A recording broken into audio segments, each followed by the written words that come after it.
Hello, today we'll do The Model Millionaire by Oscar Wilde. So it says, unless one is wealthy, there is no use in being a charming fellow.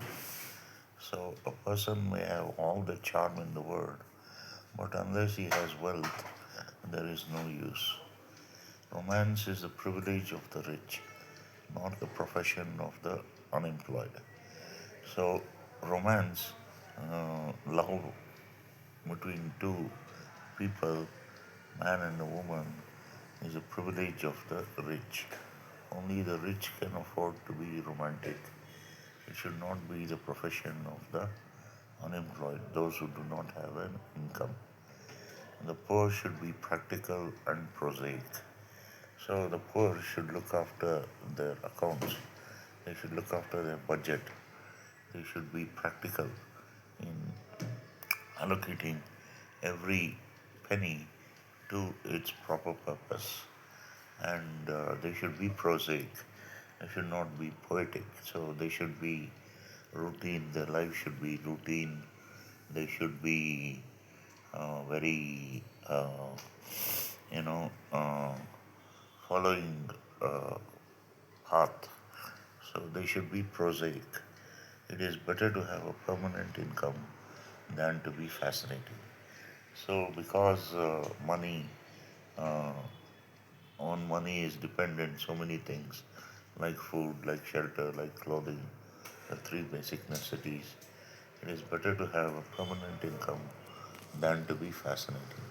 You may hold the attention of many people for a long time, but unless you have a good source of income, all these charms and all these fascinations which one holds for others is of no use. These are the great truths of modern life which Huey Erskine never realized. So, Huey Erskine is the hero of the story, and he had never realized the importance of these great truths. So, he was never practical, he was unemployed, and but he was charming. Poor Huey. Intellectually, we must admit he was not of much importance. So, Huey was not exactly a genius. He was not of much importance intellectually. He never said a brilliant nor even an ill natured thing in his life. He had never made a proverbial statement. He had never made a brilliant statement. He had never even made and said an ill natured. He was never angry with anyone. But then he was wonderfully good looking with his crisp brown hair, his clear cut profile, and his grey eyes. So he was a very good looking uh, man, and he had brown hair, which was crisp, and he had a clear cut profile and grey eyes. He was as popular with men as he was with women, and he had every accomplishment except that of making money. So he had all the qualities required to be a gentleman, except he didn't know how to make money. His father had bequeathed him his cavalry sword and a history of the Peninsular War in 15 volumes. So when his father had passed away, he had willed Huey, his son, his cavalry sword. His father had been an officer in the army and he was in the cavalry. The cavalry is the part of the army which rides on horseback. So given him, he had bequeathed him, he had willed him his cavalry sword and a book called The History of the Peninsular War in 15 volumes. Huey hung the first over his looking glass, put the second on a shelf between Ruff's Guide and Bailey's magazine, and lived on 200 a year that an old aunt allowed him. And so Huey hung the cavalry sword over his mirror. Then he put the history of the Peninsular War in 15 volumes between a magazine called Ruff's Guide and Bailey's magazine, and his only source of income was £200 a year that an old aunt allowed him. He had tried everything. He had gone on the stock exchange for 6 months. So he tried to trade in stocks and shares for 6 months. what was a butterfly to do among bulls and bears? So, what could a butterfly, a very sensitive man, do among bulls and bears? Bulls and bears means that is a description of the stock market. The stock market can either be bullish or bearish. If it's bullish, people sell the stocks because they're at a high price, and if it's bearish, they buy the stocks because they're at a low price. So, bullish and bearish.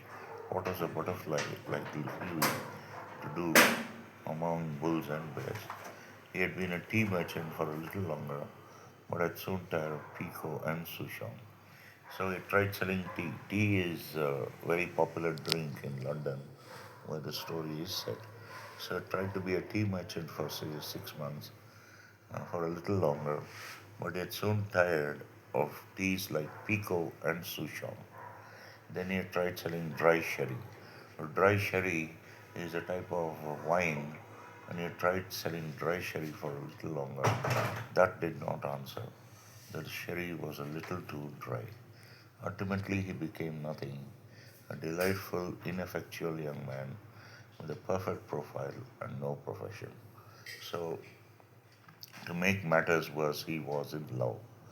The girl he loved was Laura Merton, the daughter of a retired colonel who had lost his temper and his digestion in India and had never found either of them again. So, uh, what makes it even more complicated is the fact that Huey is head over heels in love with Laura Merton. So, Laura Merton was the daughter of a retired colonel in the army. The colonel had been posted in India, and in India he had lost his temper because he was always angry with the natives, and then because he always had to eat curry and things like that, native foods of India, he had also lost his digestion, and he had never found either his temper or his digestion again. Laura adored him, and he was ready to kiss her shoestrings. So Laura Merton adored Huey. She had also fallen in love with Huey, and she was ready to kiss his shoestrings. They were the handsomest couple in London and had not a penny piece between them. So they were the most handsome couple in all of London, but they did not have any money between them. The colonel was very fond of Huey, but would not hear of any engagement. So the colonel, Laura's father, was very fond of Huey, but he would not hear of any engagement or marriage between his daughter and Huey. Come to me, my boy, when you have got 10,000 pounds of your own, and we'll see about it.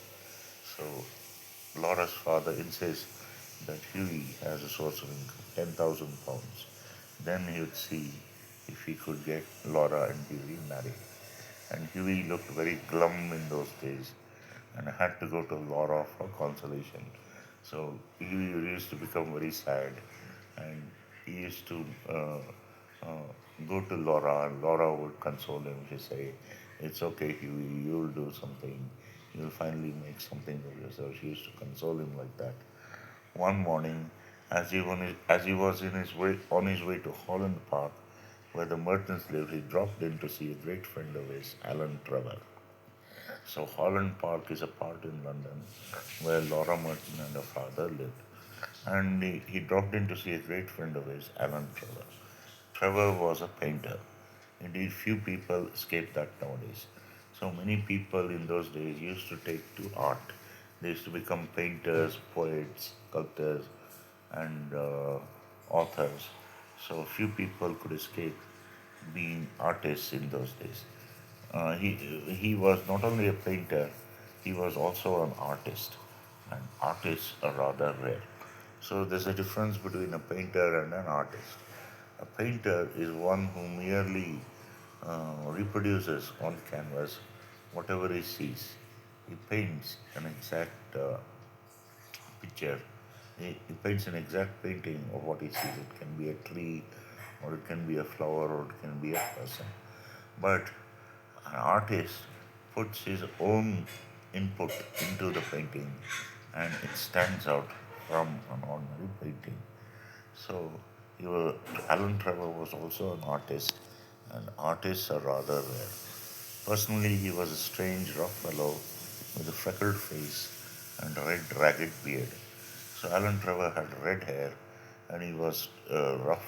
He looked rough, and he had a freckled face. Freckled face means they're like spots. They're not pimples. They're not spots, but they are inside the skin. He had a freckled face and a red, rough beard, ragged beard. However, when he took up the brush, he was a real master, and his pictures were eagerly sought after. However, when Alan Trevor took up his paintbrush, he was a real master of painting, and all his paintings were eagerly sought. He had been very much attracted by Huey at first, it must be acknowledged, entirely on account of his personal charm. So, Alan Trevor was attracted to Huey because of his personal charm. The only people a painter should know, he used to say, are people who are beautiful, people who are artistic pleasure to look at, and an intellectual repose to talk to.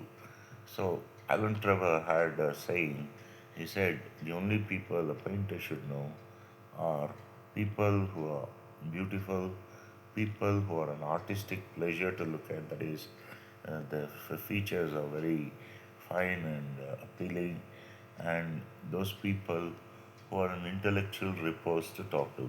So, people who are beautiful, people who are appealing, and who have intelligence. So, you can talk to them, and they would eagerly, or at least sympathetically respond to all your talk. Men who are dandies and women who are darlings rule the world. At least they should do so. Men who are dandies. A dandy is one who dresses up. Men who are dandies and women who are darlings rule the world, or at least they should do so. So, according to Trevor, the world should be ruled by beautiful people.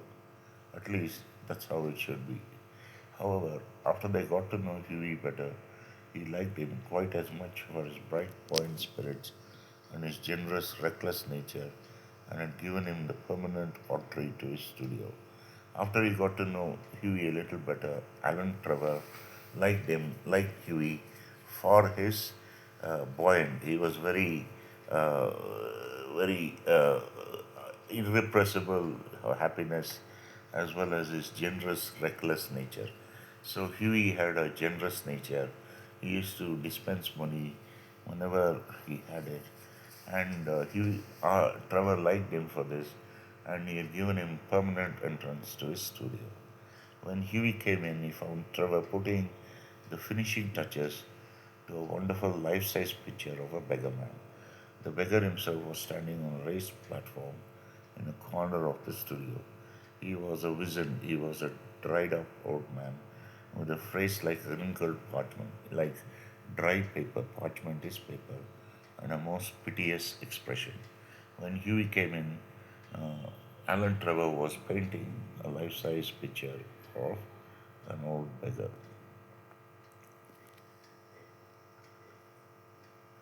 Over his shoulders was flung a coarse brown cloak, all tears and tatters.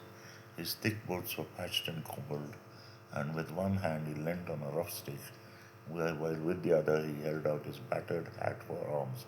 So over the shoulders of this model beggar, there was a coarse, a rough brown cloak, and all this cloak was all torn and tattered, and he had thick boots, which were torn, but they had been patched with pieces of leather, and they had been sewn, and with one hand he leaned on a rough stick, while with the other he held out his battered hat, his beaten up hat or arms. He was asking for money by holding out his hat.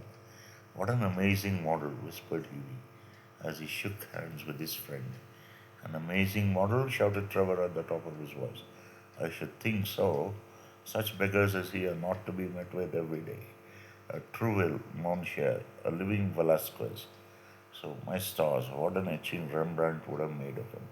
So, Rembrandt is an artist, he was a painter, and Rembrandt would have made a great etching. Etching is, when you make it on a piece of metal. So Rembrandt would have made a great etching of the of that beggar. But Alan Trevor says such beggars are not to be met with every day. Poor old chap, said he, how miserable he looks. But I suppose to you painters his face is his fortune. So Huey sympathizes with the beggar. He says he looks miserable, but to a painter like Alan Trevor, the beggar's face is his fortune because Alan Trevor will get a lot of money for the painting he's going to make of the beggar. Certainly, you don't want a beggar to look happy, do you? How much does a model get for sitting? Asked Huey, as he found himself a comfortable seat on the divan. A shilling an hour. And how much do you get for your picture, Alan? Oh, for this I get 2,000. Pounds? Guineas. Guineas are gold coins. Painters, poets, and physicians always get guineas. Well, I think the model should have a percentage, cried Huey, laughing. They work quite as hard as you do. So the beggar has to stand still for hours in that pose, and Alan Trevor also works equally hard. So Huey thinks that the beggar should get a percentage of the 2,000 guineas or gold coins. Nonsense, nonsense. Why, look at the trouble of laying on the paint alone and standing all day long at one's easel. An easel is the instrument on which the canvas is put. So you have to stand all day long at the easel and lay on the colors exactly. It's all very well, Huey, for you to talk, but I assure you that there are moments when art almost attains to the dignity of manual labor. So, art may be very appealing and very aesthetically it may be beautiful, but Alan Trevor says, that art almost attains to the dignity of manual labor. Just as a manual laborer has to dig in the ground, art becomes equally strenuous. But you mustn't chatter. I'm very busy. Smoke a cigarette and keep quiet. After some time, the servant came in and told Trevor that the frame maker wanted to speak to him. So the servant of Alan Trevor came in a bit later and told Alan Trevor that the frame maker for the painting wanted to speak to him. Don't run away, Huey, she said as he went out. I'll be back in a moment. The old beggar took advantage of Trevor's absence to sit for a moment on a wooden bench that was behind him. He looked so forlorn and wretched that Huey could not help pitying him. The beggar looked so lonely and so wretched, so feels so bad that Huey pities him. He felt in his pockets to see what money he had. All he could find was a sovereign. Sovereign is also a very like 10 pounds, like a coin, gold coin, and some coppers. Poor old fellow, he thought to himself, he wants it more than I do, but it means no hansoms for a fortnight. So Huey thinks of giving them his money, a sovereign and a few coppers, to the old beggar, but it means that he'll have to walk. There won't be any hansoms for him. There won't be any carriages for him for a fortnight, for 2 weeks. As he walked across to the studio and slipped the sovereign into the beggar's hand, the old man was startled. He was shocked, but a faint smile flitted across his withered lips. Thank you, sir, he said. Thank you. So, uh, the old man was shocked, but nevertheless he smiles faintly and his dry lips. He has dry lips and he says thank you to Huey. Then Trevor arrived and Huey took his leave, blushing a little at what he had done. So Huey is a bit embarrassed at what he had done because he's given away all his money. He spent the day with Laura, got a charming scolding for his extravagance, and had to walk home. So Laura scolds him in a charming way when he tells her what he has done, and he had to walk home because he could not afford the carriage. That night he strolled into the Palette Club about 11 o'clock and found Trevor sitting by himself in the smoking room and drinking hock and seltzer. So that night he walked into the Palette Club. So that is a club in London where artists congregate. He went there at 11 o'clock and he found Alan Trevor sitting by himself drinking hock and seltzers. Hock and seltzer is like a fizzy drink. Well, Alan, did you get the picture finished all right? He said as he lit a cigarette. Finished and framed, my boy. And by the by, you made a conquest. That old model you saw is quite devoted to you. I had to tell him all about you, who you are, where you live, and what your income is, what prospects you have. So Alan Trevor had told the old beggar everything he knew about Huey's life. So Huey is shocked. My dear Alan, I shall probably find him waiting for me when I go home. So Huey says that, the beggar will probably be waiting for him when Huey returns home. But of course, you're only joking. Poor old wretch. I wish I could do something for him. I think it is dreadful that anyone should be so miserable. I have got heaps of old clothes at home. Do you think he'd care for any of them? Why his rags were falling to bits? But he looks splendid in them, said Trevor. I wouldn't paint him in a frock coat for anything. Frock coat is a uh, tailcoat, like, okay. What you call rags, I call romance. What seems to be poverty to you is picturesque to me. However, I'll tell him of your offer. So, Trevor says, what Huey calls rags, that is old torn clothes. To Trevor, it is romance because once the painting is done, everybody will find it appealing. What seems poverty to you is picturesqueness to me. So it's like a landscape. So it's very appealing. However, I'll tell him of your offer. Alan said very seriously, you painters are a heartless lot. So Huey says to Alan, you painters don't have any sympathy for anybody. An artist's heart is his head, replied Trevor. And besides, our business is to realize the world as we see it, not to reform it as we know it. So the business of a painter is to reproduce whatever part of the world he's painting. Is not to reform the world. So if he has to paint a beggar, then he has to make an exact painting of the beggar. He has to reproduce whatever he sees on canvas very faithfully. It's not to reform the world. It's not to change the world. It is not to make the poor rich or to uplift society. That is not the business of an artist. Chacon's and Mentia. And now tell me how Laura is. The old model was quite interested in her. You don't mean to say you talked to him about her? So, Alan Trevor has talked to the old beggar model about Laura Merton. Certainly I did. He knows all about the relentless colonel, the lovely Laura, and the 10,000 pounds. So, the old beggar knows everything that there is to know about Hughie's love life also. You told that old beggar all my private affairs, cried Hughie, looking very red and angry. My dear boy, said Trevor smiling, that old beggar, as you call him, is one of the richest men in Europe. He could buy all London tomorrow without overdrawing his account. He has a house in every capital, dines of gold plate, and can prevent Russia going to war when he chooses. So Trevor lets you in on a secret. The beggarman he was painting is not really a beggar at all, but is one of the richest men in the world. He had only he had only worn those clothes to make it to maybe he felt it's a bit sarcastic and maybe he wanted to be humble and paint himself as a beggar, but that man whom Alan Trevor had painted, could buy all of London the next day without overdrawing his account. And he had a house in every capital city of the world. He dined off gold plate and could prevent Russia from going to war when he chooses. What on earth do you mean? Exclaimed Huey. What I say, the old man you saw today in the studio was Baron Horsberg. He is a great friend of mine, buys all my pictures and that sort of thing, and gave me a commission a month ago to paint him as a beggar.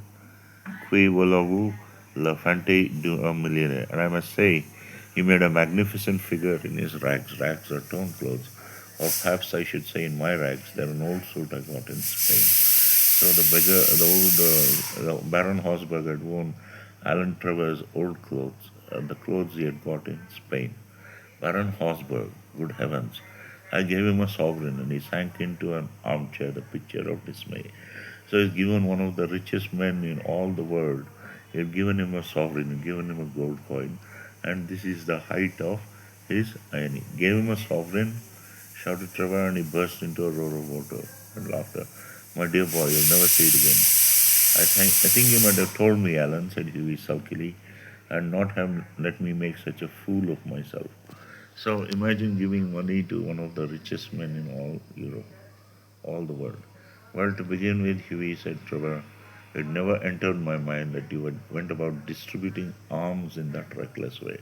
So Alan Trevor says that it. Uh, uh, he never thought that Huey would go about distributing money in that reckless way. Huey himself is in want, so he didn't think that he'd go about distributing money in that reckless, that is, without thinking way. I can understand you kissing a pretty model, but you're giving a sovereign to an ugly one. By Jove, no. He couldn't understand how Huey could bring himself to give money to an ugly model like Baron House. Besides, the fact is, I really was not at home today to anyone, and when you came in, I didn't know whether Hosberg would like his name mentioned. You know he wasn't in full dress. So, on that day when he was painting Baron Hosberg, uh, Alan Trevor had informed his servant to tell everyone that he was not at home because he was busy painting the Baron. And when Huey came in, because he had permanent entree to his studio, Alan didn't know whether he would want Baron Hosberg to be mentioned by name because his clothes were in rags. What a duffer he must think me, said Huey. Not at all. He was in the highest spirits after he left, kept chuckling, kept laughing to himself and rubbing his old wrinkled hands together. I couldn't make out why he was so interested to know all about you. But I see it all now. He'll invest your sovereign for you. He will pay you the interest every 6 months. And I have a capital story to tell after dinner. So he'll invest his sovereign, pay interest on the sovereign every 6 months, and have a story, after dinner story, to tell all his friends. Uh, on, I'm an unlucky devil, growled Huey.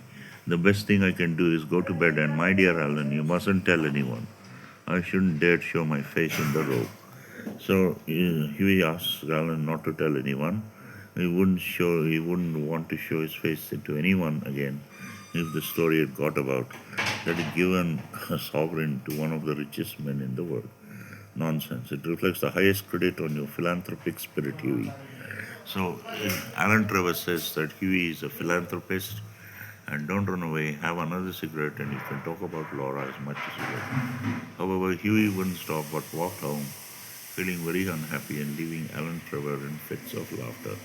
The next morning, as he was at breakfast, the servant brought him up a card on which was written Monsieur Gustave Nodin on the part of Baron Le Baron Hosberg.